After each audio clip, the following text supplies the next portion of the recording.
ಪಿತನಿಗೂ ಸುತನಿಗೂ ಮತ್ತು ಪವಿತ್ರಾತ್ಮರಿಗೂ ಮಹಿಮೆಯಾಗಲಿ. ಆದಿಯಲ್ಲಿದ್ದ ಹಾಗೆ ಈಗಲೂ ಯಾವಾಗಲೂ ಸದಾಕಾಲಕ್ಕೂ ಸ್ತೋತ್ರ ಉಂಟಾಗಲಿ. ಪ್ರಿಯರೇ, ದೇವರು ಸತ್ಯಸ್ವರೂಪಿ ಹಾಗೂ ಪ್ರೀತಿ ಸ್ವರೂಪಿ. ದೇವರು ನಮ್ಮನ್ನು ಎಷ್ಟು ಪ್ರೀತಿಸುತ್ತಾರೆಂದು ನಮ್ಮೆಲ್ಲರಿಗೂ ಚೆನ್ನಾಗಿ ಗೊತ್ತು. ನೋಡಿ, ಸುಂದರವಾದ ಈ ಸಂಜೆ ವೇಳೆಯಲ್ಲಿ ಸಹ ರಾತ್ರಿ ಮಲಗಲು ಹೋಗುವುದಕ್ಕೆ ಮುಂಚಿತವಾಗಿ ದೈವ ವಾಕ್ಯವನ್ನು ನಾವು ಧ್ಯಾನಿಸುತ್ತಾ ಇದ್ದೇವೆ. ಯಾವುದಕ್ಕಾಗಿ ದೈವ ವಾಕ್ಯವನ್ನು ಧ್ಯಾನಿಸುತ್ತಾ ಇದ್ದೇವೆ ಎಂಬುದಾದರೆ, ನಮಗೆ ದೇವರಲ್ಲಿ ಅತೀವ ವಿಶ್ವಾಸ ಇರುವುದರಿಂದ, ದೇವರನ್ನು ನಾವು ಪ್ರೀತಿಸುವ ಕಾರಣ ನಾವು ದೈವ ವಾಕ್ಯವನ್ನು ಧ್ಯಾನಿಸುತ್ತಾ ಇದ್ದೇವೆ. ಪ್ರಿಯರೇ, ನಮ್ಮ ಜೀವಿತದಲ್ಲಿ ನಾವೆಲ್ಲರೂ ಮಧ್ಯಸ್ಥ ಪ್ರಾರ್ಥನಾ ತಂಡಗಳು, ಹೀಗೆ ದೇವಾಲಯದಲ್ಲಿ ಪ್ರಾರ್ಥನಾ ತಂಡಗಳು, ಈಗ ನಾವು ನೋಡ್ತೀವಿ ಸರ್ವಿಸ್ ಟೀಮಲ್ಲಿ, ಕರ್ನಾಟಕ ಸರ್ವಿಸ್ ಟೀಮಲ್ಲಿ, ನ್ಯಾಷನಲ್ ಸರ್ವಿಸ್ ಟೀಮಲ್ಲಿ, ಡಿನರಿಗಳಲ್ಲಿ, ಪ್ರತಿಯೊಂದು ವಿಚಾರಣೆಗಳಲ್ಲಿ ಪ್ರಾರ್ಥನಾ ತಂಡಗಳನ್ನು ನಾವು ನೋಡುತ್ತೇವೆ. ತುಂಬ ಒಳ್ಳೆಯದು, ದೇವರ ಆಶೀರ್ವಾದ, ದೇವರ ಕೃಪೆ. ಪ್ರಿಯರೇ, ನಾವು ಪ್ರಾರ್ಥಿಸ್ತಾ ಇದ್ದೇವೆ ನಿಜ, ಆದರೆ ಪ್ರಾರ್ಥನೆ ಮಾಡ್ತಾ ಇದ್ದೇವೆ ಸತ್ಯ, ಆದರೆ ಪ್ರಾರ್ಥನಾ ಜೀವನ ನಾವು ಮಾಡ್ತಾ ಇದ್ದೇವಾ? ಈ ಪ್ರಶ್ನೆಗೆ ಉತ್ತರವನ್ನು ಕಂಡುಕೊಳ್ಬೇಕು.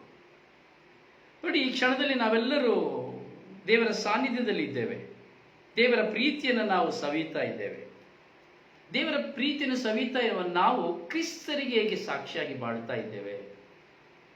ನಿಜವಾಗಿ ಕ್ರಿಸ್ತನಿಗಾಗಿ ನಮ್ಮ ಜೀವಿತವನ್ನ ಹೇಗೆ ನಾವು ಒಪ್ಪಿಸಿಕೊಟ್ಟಿದ್ದೇವೆ ಎಂಬುದನ್ನು ನಾವು ಪರಿಶೀಲಿಸಿಕೊಳ್ಳಬೇಕು.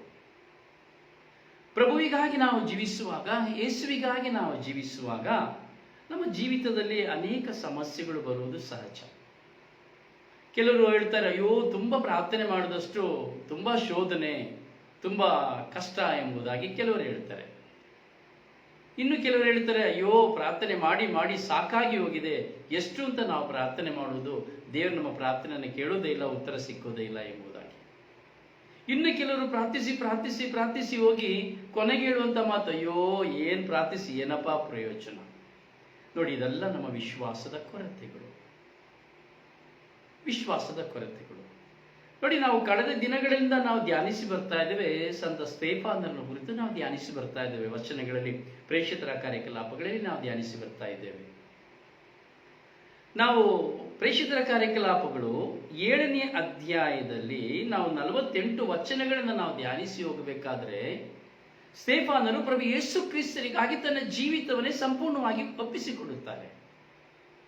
ಎಷ್ಟು ವಾದ, ಎಷ್ಟು ಪ್ರತಿವಾದ, ಕೇವಲ ಒಂದು ಕುಂಟನಿಗೆ ಕಾಲು ಬಂದ ಕಾರಣ ಎಷ್ಟು ಮೊಕದ್ದಮೆಗಳು. ನೀನು ಹೇಗೆ ಮಾಡಿದೆ, ನೀನು ಯಾರ ಅಧಿಕಾರ ಕೊಟ್ಟರು, ಯಾರ ಹೆಸರಿನಲ್ಲಿ ನೀನು ಮಾಡ್ತಾ ಇದ್ದೀಯಾ ಎಂಬುದಾಗಿ ಅನೇಕ ವಿಷಯಗಳನ್ನ ಯಹೂದ್ಯರು, ಯಾಜಕರು, ಧರ್ಮಶಾಸ್ತ್ರಿಗಳು, ಫರಿಸಾಯರುಗಳು ಪ್ರಶ್ನೆ ಹಾಕುವುದನ್ನು ನಾವು ನೋಡ್ತೇವೆ. ಹಾಗೆ ನಮ್ಮ ಜೀವಿತದಲ್ಲಿ ಪ್ರಶ್ನೆ ಹಾಕ್ತಾರೆ, ನಿನಗೆ ಯಾರು ಅಧಿಕಾರ ಕೊಟ್ಟದ್ದು ಪ್ರಾರ್ಥನೆ ಮಾಡಲಿಕ್ಕೆ? ನಿನಗೆ ಯಾರು ಅಧಿಕಾರ ಕೊಟ್ಟದ್ದು ನೀನು ಅಲ್ಲಿ ಹೋಗ್ಲಿಕ್ಕೆ, ಇಲ್ಲಿ ಹೋಗ್ಲಿಕ್ಕೆ? ಇದು ಸಹಜವಾದದ್ದು. ಅದಕ್ಕೆ ಕಾರಣಾಂಶಗಳಿದೆ. ಅಲ್ಲಿ ಹಿಡಿದಂಥ ನಿದರ್ಶನಗಳು ಬೇರೆ, ನಮ್ಮ ಜೀವಿತದಲ್ಲಿ ಬರುವಂಥ ನಿದರ್ಶನಗಳು ಬೇರೆ. ನಾವು ದಾರಿ ತಪ್ಪಿ ಹೋಗುವಾಗ, ತಪ್ಪು ಬೋಧನೆಗಳನ್ನು ಹೇಳುವಾಗ, ಅಥವಾ ಧರ್ಮಸಭೆಗೆ ವಿರುದ್ಧವಾಗಿ ನಾವು ಬೋಧಿಸುವಾಗ, ಪ್ರಾರ್ಥಿಸುವಾಗ ಅದನ್ನು ಕೇಳ್ತಾರೆ, ನಿನಗೆ ಯಾರು ಅನುಮತಿ ಕೊಟ್ಟದ್ದು ಎಂಬುದಾಗಿ. ಇಲ್ಲಿ ಸಂತ ಸ್ತೆಫನನನ್ನು ನಾವು ನೋಡುತ್ತೇವೆ, ಪ್ರಭು ಯೇಸು ಕ್ರಿಸ್ತರಿಗಾಗಿ ತನ್ನ ಜೀವಿತವನ್ನೇ ಸಮರ್ಪಿಸುತ್ತಾರೆ.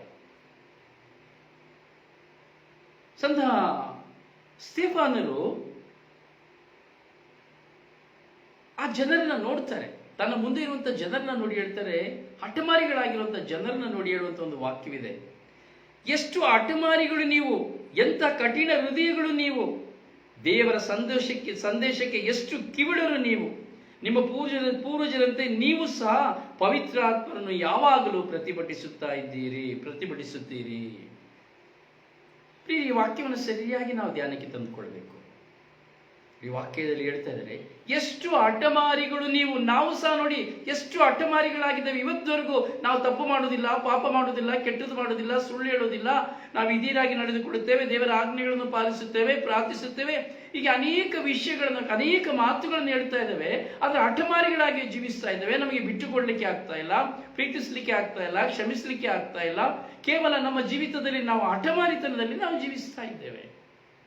ನಮ್ಮನ್ನು ನಾವು ತಗ್ಗಿಸಿಕೊಳ್ತಾ ಇಲ್ಲ, ನಮ್ಮಲ್ಲಿ ತಗ್ಗಿಸುವಿಕೆ ಇಲ್ಲ, ನಮ್ಮನ್ನು ಹೆಚ್ಚಿಸುವಿಕೆ ಮಾತ್ರವಾಗಿದ್ದೇವೆ.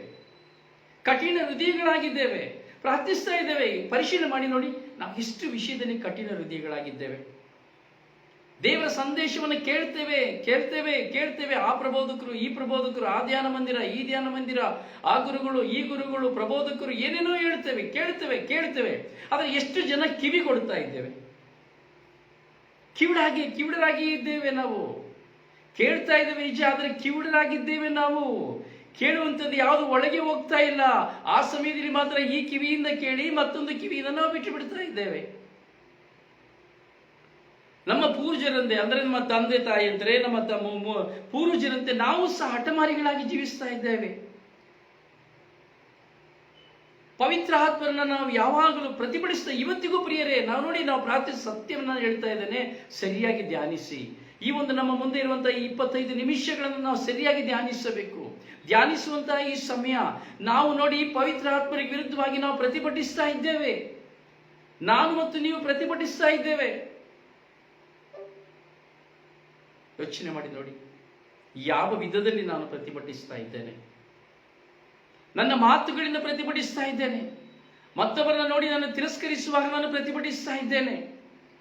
ಮತ್ತೊಬ್ಬರನ್ನ ನೋಡಿ ನಾನು ದೂಷಿಸುವಾಗಲೇ ಪ್ರತಿಭಟಿಸ್ತಾ ಇದ್ದೇನೆ. ನಾನೇ ಒಳ್ಳೆಯವನು, ನೀನು ಕೆಟ್ಟವನು, ನೀನು ಕೆಟ್ಟವಳು, ನಾನು ಒಳ್ಳೆಯವಳು. ಮತ್ತೊಬ್ಬರ ಬಗ್ಗೆ ಬೇಡವಾದುದನ್ನು ಮಾತನಾಡಿ ನಾವು ಪ್ರತಿಭಟಿಸ್ತಾ ಇದ್ದೇವೆ. ದೇವರ ವಾಕ್ಯವನ್ನು ಕೇಳಿ ಆ ವಾಕ್ಯಕ್ಕೆ ವಿರುದ್ಧವಾಗಿ ನಾವು ನಡೆಯುವಾಗಲೆಲ್ಲ ಪವಿತ್ರಾತ್ಮನ ಪ್ರತಿಭಟಿಸ್ತೇವೆ. ದೇವರನ್ನು ಅರಿತಿದ್ರು ಸಹ ದೇವರನ್ನು ಅರಿಯದವರಂತೆ ನಾವು ಮೂಢಾತ್ಮರಾಗಿ ಜೀವಿಸುವಾಗಲೆಲ್ಲ ಪವಿತ್ರಾತ್ಮನ ಪ್ರತಿಭಟಿಸ್ತೇವೆ. ನೋಡಿ, ಪ್ರಾರ್ಥಿಸುವ ಸಮಯವಿದೆ, ಪ್ರಾರ್ಥಿಸೋದಿಲ್ಲ, ಪ್ರತಿಭಟಿಸ್ತೇವೆ. ಅಯ್ಯೋ ಟೈಮ್ ಇಲ್ಲ ಬ್ರದರ್, ಟೈಮ್ ಇಲ್ಲ ಫಾದರ್, ಟೈಮ್ ಇಲ್ಲಪ್ಪ, ಅಯ್ಯೋ ಟೈಮ್ ಇಲ್ಲ. ಬೆಳಿಗ್ಗೆ ಕೇಳಿ ಟೈಮ್ ಇಲ್ಲ, ಮಧ್ಯಾಹ್ನ ಕೇಳಿ ಟೈಮ್ ಇಲ್ಲ, ರಾತ್ರಿ ಕೇಳಿ ಟೈಮ್ ಇಲ್ಲ. ಅಯ್ಯೋ ಬೆಳಿಗ್ಗೆನೆ ಎದ್ದೇಳಬೇಕು, ಬೆಳಿಗ್ಗೆನೆ ಅಡಿಗೆ ಮಾಡಬೇಕು, ಬೆಳಿಗ್ಗೆನೆ ಕೆಲಸಕ್ಕೆ ಹೋಗ್ಬೇಕು. ಅಯ್ಯೋ ರಾತ್ರಿ ಟಯರ್ಡ್ ಆಯ್ತು, ಅಯ್ಯೋ ನನಗೆ ಆಗೋದಿಲ್ಲ, ಅಯ್ಯೋ ನನಗೆ ಕಷ್ಟ ಇದೆ. ದೇವರಿಗೆಲ್ಲ ಗೊತ್ತು. ಪ್ರತಿಭಟನೆ, ಪ್ರಾರ್ಥನೆಯಲ್ಲಿ ಪ್ರತಿಭಟನೆ, ಕುಟುಂಬ ಜೀವಿತದಲ್ಲಿ ಪ್ರತಿಭಟನೆ, ಗಂಡನೊಂದಿಗೆ ಪ್ರತಿಭಟನೆ, ಹೆಂಡತಿಯೊಂದಿಗೆ ಪ್ರತಿಭಟನೆ, ಮಕ್ಕಳೊಂದಿಗೆ ಪ್ರತಿಭಟನೆ, ಒಡಹುಟ್ಟಿದವರೊಂದಿಗೆ ಪ್ರತಿಭಟನೆ, ನೆರೆಹೊರೆಯವರೊಂದಿಗೆ ಪ್ರತಿಭಟನೆ. ಯಾರಿಗೆ ವಿರುದ್ಧವಾಗಿ? ಪವಿತ್ರಾತ್ಮರಿಗೆ ವಿರುದ್ಧವಾಗಿ. ಯಾವಾಗ ನಾವು ದೇವರ ವಾಕ್ಯವನ್ನು ನಿರಾಕರಿಸ್ತೇವೋ, ಯಾವಾಗ ದೇವರ ವಾಕ್ಯವನ್ನು ನಾವು ಅನುಸರಿಸುವುದಿಲ್ಲ, ಅದು ಪ್ರತಿಭಟನೆ. ಪವಿತ್ರಾತ್ಮರಿಗೆ ವಿರುದ್ಧವಾಗಿ ಪ್ರತಿಭಟನೆ. ಏಕೆಂದರೆ ದೇವರ ವಾಕ್ಯವು ಪವಿತ್ರಾತ್ಮರಾಗಿದ್ದಾರೆ. ದೇವರು ತನ್ನಲ್ಲಿ ಪ್ರೀತಿಸುವವರೊಂದಿಗೆ ಮಾತನಾಡುವ ಮಾತುಗಳು ಮಾತ್ರವೇ. ದೇವರು ನಮ್ಮನ್ನು ಪ್ರೀತಿಸಿ ನಮ್ಮ ಬಳಿ ಬರುವಾಗ ನಾವು ದೇವರ ಬಳಿಗೆ ಹೋಗುವುದಕ್ಕೆ ಬದಲಾಗಿ ಮನುಷ್ಯನ ಹಿಂದೆ ಹೋಗುತ್ತೇವೆ, ಮನುಷ್ಯನ ಸ್ಥಾನಮಾನಗಳ ಹಿಂದೆ ಹೋಗುತ್ತೇವೆ, ಪ್ರತಿಭಟಿಸ್ತೇವೆ. ಇದನ್ನೇ ಸಂತ ಪೇತ್ರ ಹೇಳ್ತಾ ಇದ್ದಾರೆ, ನೀವು ಪ್ರತಿಭಟಿಸ್ತಾ ಇದ್ದೀರಿ. ನೀವು ಪ್ರಿಯರೇ, ನಾವು ನಮ್ಮನ್ನು ಪರಿಶೀಲಿಸಿಕೊಳ್ಳಬೇಕು. ನಾನು ಯಾವ ವಿಧದಲ್ಲಿ ನಾನು ಪ್ರತಿಭಟಿಸ್ತಾ ಇದ್ದೇನೆ? ನೋಡಿ, ಸಂತ ಪೌಲರಲ್ಲಿ ಒಂದು ಮಾತನ್ನು ಹೇಳ್ತಾ ಇದ್ದಾರೆ. ನೀವಾದರೂ ಆ ಸತ್ಯ ಸ್ವರೂಪನನ್ನು ಹಿಡಿದುಕೊಟ್ಟು ಕೊಲೆ ಮಾಡಿಸಿದಿರಿ. ದೇವದೂತರ ಮೂಲಕ ಧರ್ಮಶಾಸ್ತ್ರವನ್ನು ಪಡೆದ ನೀವೇ ಅದಕ್ಕೆ ಅವಿಧೇಯರಾಗಿ ನಡೆದಿರಿ.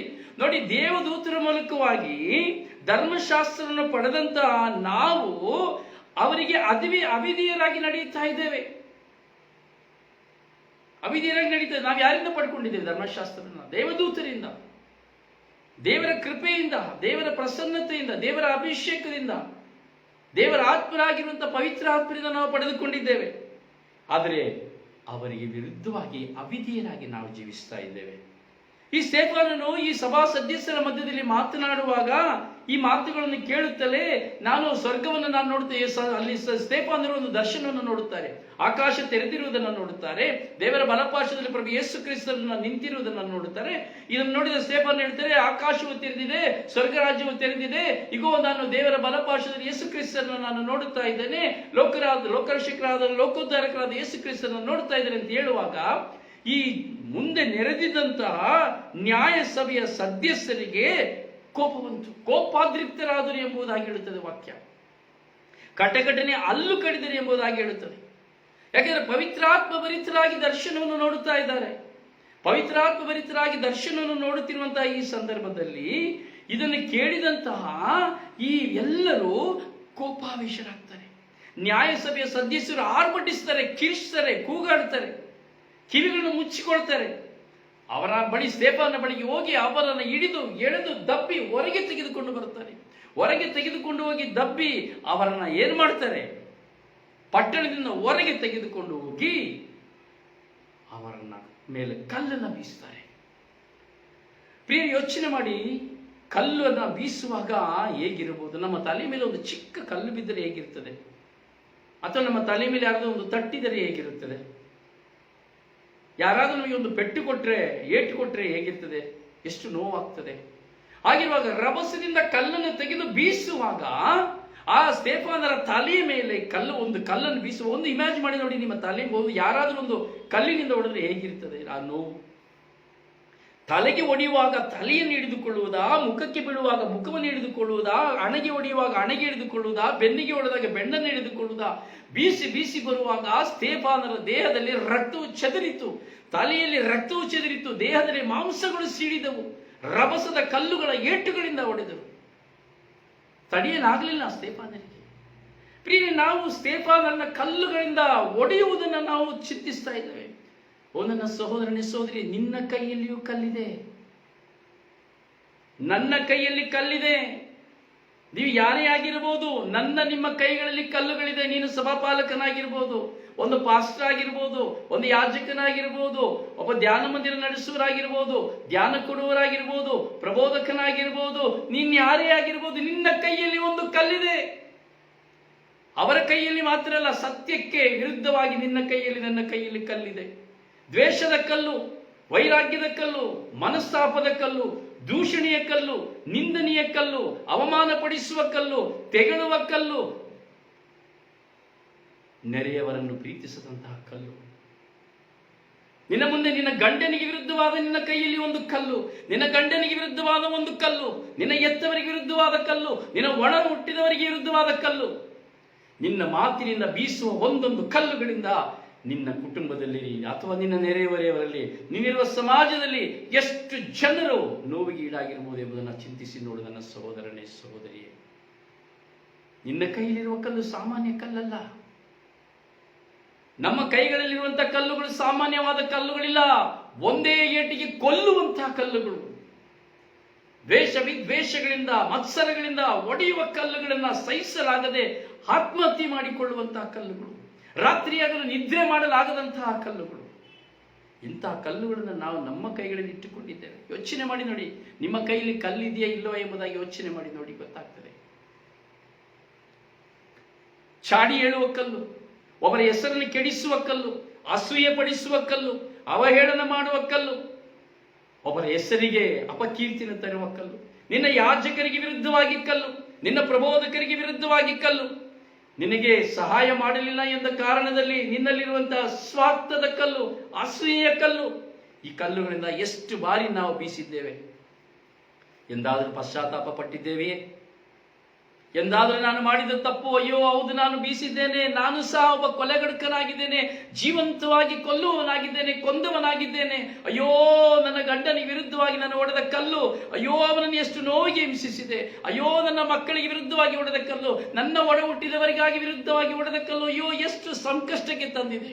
ಹಣಕ್ಕಾಗಿ ಹಿಡಿದ ಕಲ್ಲು, ಆಸ್ತಿಗಾಗಿ ಹಿಡಿದ ಕಲ್ಲು, ಸ್ವಾರ್ಥಕ್ಕಾಗಿ ಹಿಡಿದ ಕಲ್ಲು, ಎಷ್ಟು ಕಲ್ಲುಗಳಿದೆ. ಚಿಂತಿಸಿ ನೋಡಿದ ನನ್ನ ಸಹೋದರನೇ ಸಹೋದರಿಯೇ, ಈ ಸಮಯದಲ್ಲಿ ನಾವು ಪ್ರಾರ್ಥಿಸುತ್ತಾ ಇದ್ದೇವೆ, ದೇವರ ವಾಕ್ಯವನ್ನು ಕೇಳುತ್ತಾ ಇದ್ದೇವೆ, ಜಪಸರನ್ನು ಮಾಡುತ್ತಾ ಇದ್ದೇವೆ, ಸ್ತುತಿ ಆರಾಧನೆ ಮಾಡ್ತಾ ಇದ್ದೇವೆ. ಆದರೆ ನಮ್ಮ ಕೈಗಳಿರುವಂತಹ ಕಲ್ಲುಗಳನ್ನು ಕೆಳಗೆ ಹಾಕದೆ ಹೇಗೆ ನಿನ್ನ ಪ್ರಾರ್ಥನೆ ದೇವರ ಸನ್ನಿಧಿಗೆ ಒಯ್ಯಲು ಸಾಧ್ಯ? ಯೇಸು ಹೇಳಿದರು ನೋಡಿ, ಆ ವ್ಯಭಿಚಾರ ಸ್ತ್ರೀಯನ್ನು ಅಟ್ಟಿಸಿಕೊಂಡು ಬಂದು ಕಲ್ಲುಗಳಿಂದ ಹೊಡೆಯಬೇಕಾದರೆ ಯೇಸು ಹೇಳಿದರು, ಯಾರು ನಿಮ್ಮಲ್ಲಿ ಪಾಪ ಮಾಡಿಲ್ಲವೋ ಅವನ ಮೊದಲು ಈ ಕಲ್ಲನ್ನ, ನಿಮ್ಮ ಕೈಲಿರುವಂತಹ ಕಲ್ಲುಗಳನ್ನು ಆತನವೇ ಆಕೆಯ ಮೇಲೆ ಬೀಸಿರಿ ಎಂಬುದಾಗಿ.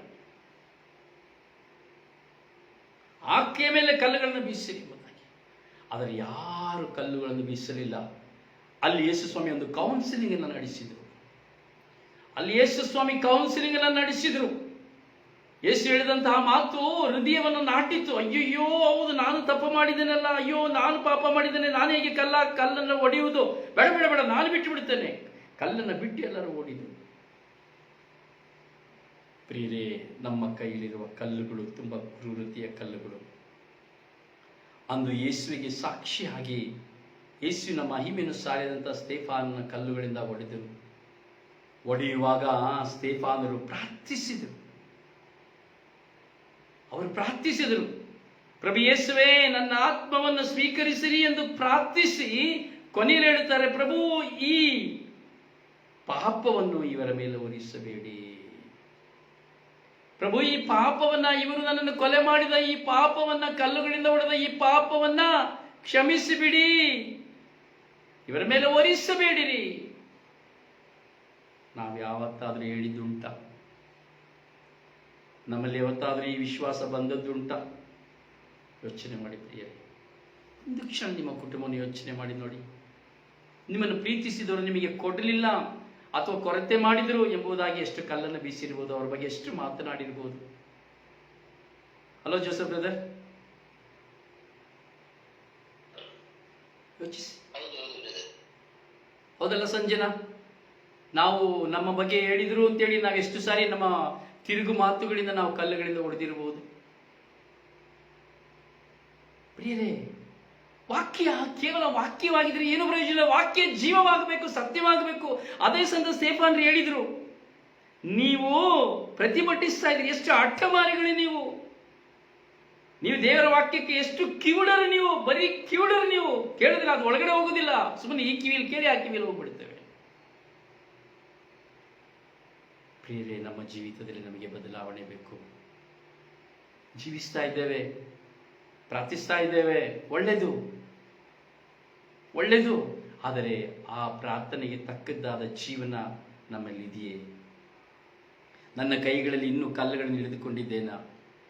ನೋಡಿ, ಇವತ್ತು ಚಿಂತೆ ಮಾಡಿ ನೋಡಿ, ಬೆಳಗಿನಿಂದ ಇಷ್ಟರವರೆಗೆ ಯಾರನ್ನು ಹೊಡಿಬೇಕು ಅಂತ ಕಲ್ಲು ತೆಗೆದುಕೊಂಡಿದ್ದು, ಅಥವಾ ಯಾವ ಕಲ್ಲನ್ನು ಹೊಡೆದಿರ್ಬೋದು, ಯಾವ ವಿಧಕ್ಕಾಗಿ, ಯಾವ ಸಮಯಕ್ಕಾಗಿ, ಯಾವ ಕಾರಣಕ್ಕಾಗಿ ನಮ್ಮ ಬಾಯಿಂದ ನಾವು ಕಲ್ಲುಗಳನ್ನು ಬೀಸಿರಬಹುದು. ಯೋಚನೆ ಮಾಡಿ ನೋಡಿ.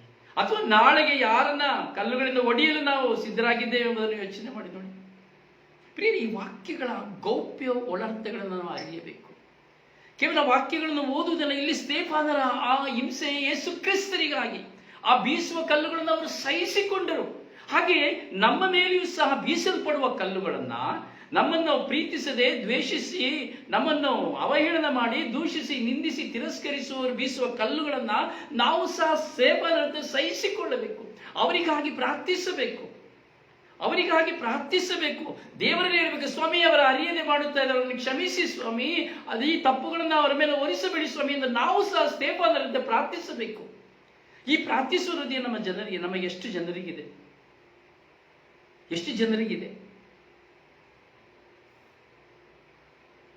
ಯೋಚಿಸಿ ನೋಡಿ ಪ್ರಿಯರೇ.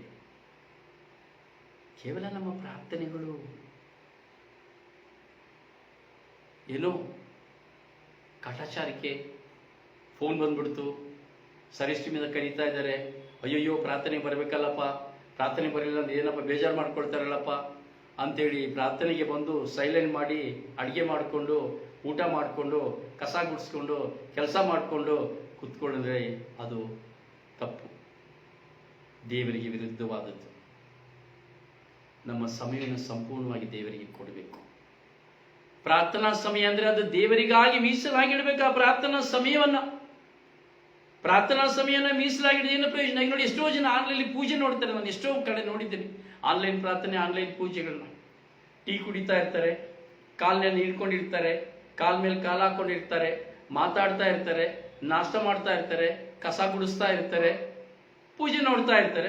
ನಾನು ಪೂಜೆ ನೋಡಿದೆಪ್ಪ, ನಾನು ಪ್ರಾರ್ಥನೆ ಮಾಡಿದೆಪ್ಪ, ಏನು ಪ್ರಯೋಜನ ಇಲ್ಲ. ನಾನು ದೇವರಿಗೆ ಕೊಡುವ ಸಮಯವನ್ನು ದೇವರಿಗೆ ಕೊಡಬೇಕು. ಯೇಸು ಸ್ವಾಮಿ ಹೇಳ್ತಾರಲ್ಲ, ಸೀಸನ್ ನೋಡಿ, ಅಲ್ಲಿ ಯೇಸು ಸ್ವಾಮಿ ಟ್ಯಾಕ್ಸ್ ಕೇಳಲಿಕ್ಕೆ ಬಂದಾಗ ಏನು ಹೇಳ್ತಾರೆ?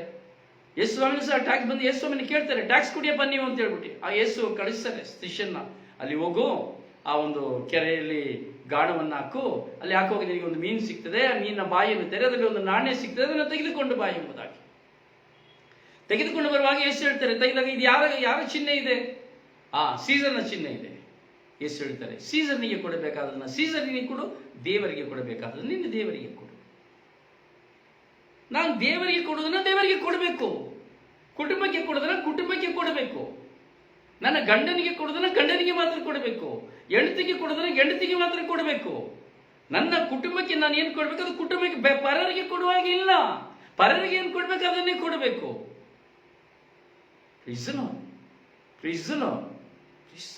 ಪ್ರಿಯರೇ, ತುಂಬ ಆಳವಾಗಿ ಚಿಂತಿಸಬೇಕು ವಚನಗಳನ್ನು. ನಾನು ಕೊಡಲು ಕರೆ ಹೊಂದಿದ್ದೇನೆ, ನಾನು ಕೊಡಲು ಕರೆ ಹೊಂದಿದ್ದೇನೆ.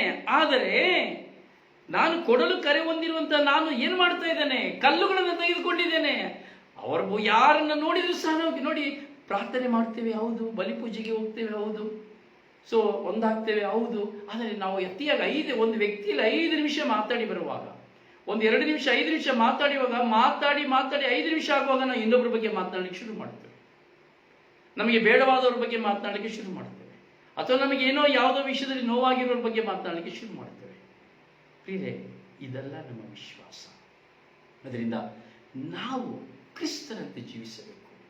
ಪ್ರಭು ಯೇಸು ಕ್ರಿಸ್ತರು ಹೇಗೆ ಎಲ್ಲವನ್ನು ಸಹಿಸಿಕೊಂಡರು, ಸ್ತೆಫಾನರು ಹೇಗೆ ಎಲ್ಲರನ್ನ ಸಹಿಸಿಕೊಂಡರು, ಹಾಗೆ ನಾವು ಸಹಿಸಿಕೊಳ್ಬೇಕು. ನೋಡಿ, ಇಷ್ಟೂ ಸಂದರ್ಭಗಳು ನಡೀಬೇಕಾದ್ರೂ ಸಹ ಇಷ್ಟು ಒಂದು ಸ್ತೆಫಾನರ ಮೇಲೆ ಅಲ್ಲೇ ನಡೀಲಿಕ್ಕೆ ಯಾರು ಕಾರಣ? ಸೌಲ ಕಾರಣ, ಸೌಲರ ಕಾರಣ. ಇನ್ನು ಸೌಲ ದೇವರನ್ನ ಕಂಡುಕೊಂಡಿರಲಿಲ್ಲ. ಕ್ರೈಸ್ತರಿಗೆ ವಿರುದ್ಧವಾಗಿ ಹೋರಾಟ ಮಾಡ್ತಾ ಇದ್ದ, ಕ್ರೈಸ್ತರನ್ನ ಹಿಡಿದು ಸೆರೆಗೆ ಹಾಕ್ತಾ ಇದ್ದ, ಬಂಧಿಸ್ತಾ ಇದ್ದ. ಸ್ತೆಫಾನನ ಮರಣಕ್ಕೆ ಸಂಪೂರ್ಣವಾದ ಕಾರಣ ಸೌಲ. ನೋಡಿ, ಹಾಗೆ ನಾವು ಸಹ ಸೌಲನಾಗಿ ಜೀವಿಸ್ತಾ ಇದ್ದೇವೆ ಇವತ್ತು. ಸೌಲ ಬದಲಾವಣೆಯಾದಂತೆ, ಸೌಲ ಪೌಲನಾದಂತೆ ನಾವು ಸಹ ಪೌಲನಾಗಬೇಕು. ನಾವು ನಮ್ಮನ್ನು ಬದಲಾಯಿಸಿಕೊಳ್ಳಬೇಕು. ನಮ್ಮ ಜೀವಿತದಲ್ಲಿ ನಾವು ನಮ್ಮನ್ನು ಬದಲಾಯಿಸಿಕೊಳ್ಳಲಿಕ್ಕೆ ಸಾಧ್ಯವಿಲ್ಲ. ನಾವು ಇನ್ನೊಬ್ಬರಿಗೆ ಹೇಳ್ತೀವಿ, ಅವನು ಸರಿ ಇಲ್ಲ, ಅವಳು ಸರಿ ಇಲ್ಲ, ಅವಳು ಹಾಗೆ, ಇವಳಿಗೆ, ಬರೀ ಇನ್ನೊಬ್ಬರನ್ನ ನಾವು ಬದಲಾಯಿಸಲಿಕ್ಕೆ ಪ್ರಯತ್ನ ಪಡ್ತಾ ಇದ್ದೀವಿ ಹೊರತು ನಾವು ಬದಲಾವಣೆ ಆಗ್ಲಿಕ್ಕೆ ಸಿದ್ಧ ಪಡ್ತಾ ಇಲ್ಲ. ನಾವು ಬದಲಾವಣೆ ಆಗ್ತಾ ಇಲ್ಲ. ಪವಿತ್ರಾತ್ಮನ ಪ್ರತಿಭಟಿಸ್ತಾ ಇದ್ದೇವೆ. ಪವಿತ್ರಾತ್ಮನ ಯಾವಾಗಲೂ ಪ್ರತಿಭಟಿಸ್ತಾ ಇರ್ತೇವೆ. ಒಳಿತಿಗೆ ವಿರುದ್ಧವಾಗಿ ಹೋರಾಟ ಮಾಡುವುದಲ್ಲ, ಪವಿತ್ರಾತ್ಮನಿಗೆ ವಿರುದ್ಧವಾಗಿ ಪ್ರತಿಭಟನೆ. ಪ್ರಿಯ ಸಹೋದರನೇ, ಸಹೋದರಿಯೇ, ದೇವರು ನಮ್ಮನ್ನು ಪ್ರೀತಿಸುತ್ತಾರೆ. ದೇವರು ನಮ್ಮನ್ನು ಪ್ರೀತಿಸುತ್ತಾರೆ. ಎಷ್ಟರ ಮಟ್ಟಿಗೆ ಪ್ರೀತಿಸುತ್ತಾರೆ ಎಂದು ನಮಗೆ ಚೆನ್ನಾಗಿ ಗೊತ್ತು. ತನ್ನ ಪ್ರಿಯ ಪುತ್ರನನ್ನೇ ದಾರಿ ಎರೆಯುವಷ್ಟರ ಮಟ್ಟಿಗೆ, ತನ್ನನ್ನೇ ಸಂಪೂರ್ಣವಾಗಿ ತನ್ನ ಮಗನಾಗಿಟ್ಟುಕೊಂಡ ತನ್ನ ಪ್ರಿಯ ಪುತ್ರನ ರಕ್ತ ಸುರಿಸುವಷ್ಟರ ಮಟ್ಟಿಗೆ ದೇವರು ನಮ್ಮನ್ನು ಪ್ರೀತಿಸಿದರು. ಹಾಗೆ ಪ್ರಭು ಯೇಸು ಸಹ ನಮ್ಮನ್ನು ಪ್ರೀತಿಸ್ತಾ ಇದ್ದಾರೆ. ಪ್ರಭು ಯೇಸು ನಮ್ಮನ್ನು ಪ್ರೀತಿಸುವ ಕಾರಣವೇ ನಾವು ಇಂದು ಪಾಪದಿಂದ ವಿಮುಕ್ತರಾಗಿದ್ದೇವೆ. ನಮ್ಮ ಪಾಪಗಳು, ನಮ್ಮ ಪೂರ್ವಜರ ಪಾಪಗಳು, ತಲೆಮಾರುಗಳ ಪಾಪಗಳು ಕ್ಷಮಿಸಲ್ಪಟ್ಟಿದೆ. ಆದರೆ ನಾವು ಪದೇ ಪದೇ ಏನು ಮಾಡ್ತಾ ಇದ್ದೇವೆ? ನಮ್ಮ ಜೀವಿತವನ್ನ ಬದಲಾಯಿಸಿಕೊಳ್ಳುವುದಕ್ಕೆ ಬದಲು ನಾವು ದೇವರ ಸಂದೇಶವನ್ನು ಕೇವಲ ಒಂದು ಕಾಟಾಚಾರಕ್ಕೆ ಕೇಳಿ, ಕಡ್ಡಾಯಕ್ಕೆ ಕೇಳಿ ನಾವು ಬಿಟ್ಟು ಬಿಡ್ತಾ ಇದ್ದೇವೆ. ಅದರಿಂದ ಪ್ರಿಯರೇ, ನಾವು ಪ್ರಾರ್ಥಿಸೋಣ, ನಮ್ಮ ಜೀವಿತದಲ್ಲಿ ನಮ್ಮನ್ನು ಪರಿವರ್ತಿಸಿಕೊಳ್ಳೋಣ.